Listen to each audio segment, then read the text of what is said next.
Hi, my name is Benjamin Behar. I'm presenting for CSci 5611, Animation and Planning in Games. This is my third assignment. It's the PRM and motion planning assignment. So I did it in processing, so let me show you how it goes. Here is the default layout. It's a 20 by 20 room. There's a game character that starts in the bottom left at -9.9. He has this size of 0 because he's just a little point, and that's this little point inside this blue circle. He wishes to go to the top right, which is to the goal, which is this yellow circle with a cross through it.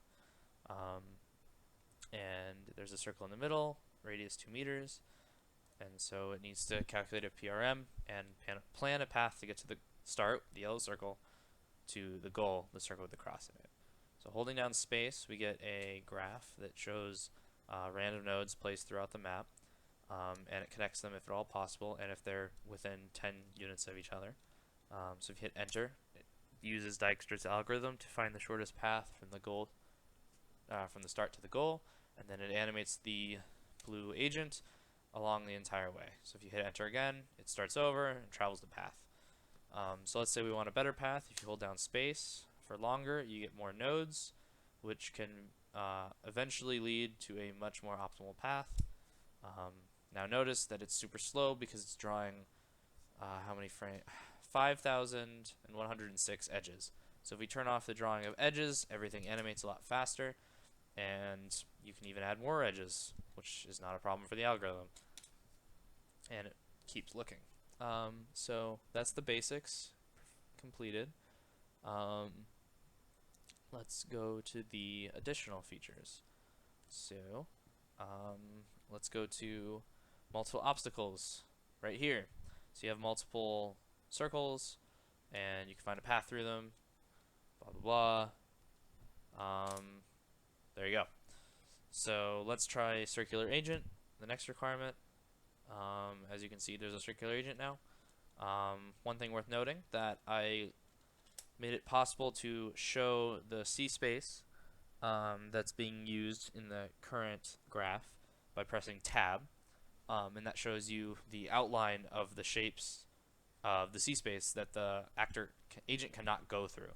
So the yellow lines will never intersect the red lines at any given point during execution.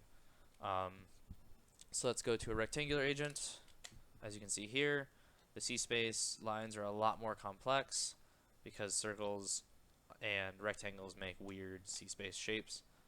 There you go. Finds an algorithm, shoots through the little narrow gaps that the circle couldn't fit through.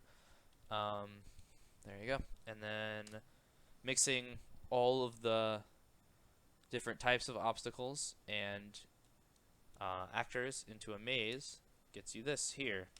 So I'll turn those off because they're kind of in the way. Turn on the edges so you can see how obnoxious it is to have a PRM go through a maze, because it takes a very long time to connect through narrow passageways. There you go, finally got enough. Turn them off. Animate the rectangular actor. He shoots through, runs around the map, and eventually will make it to the goal.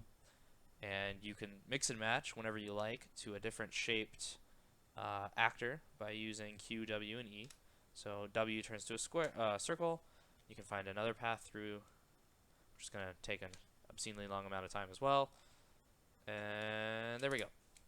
Nope, still missing one. There's a path. And this one can actually fit through the little narrow gap, so it makes a faster path. That's my presentation. Thank you, and have a happy Halloween.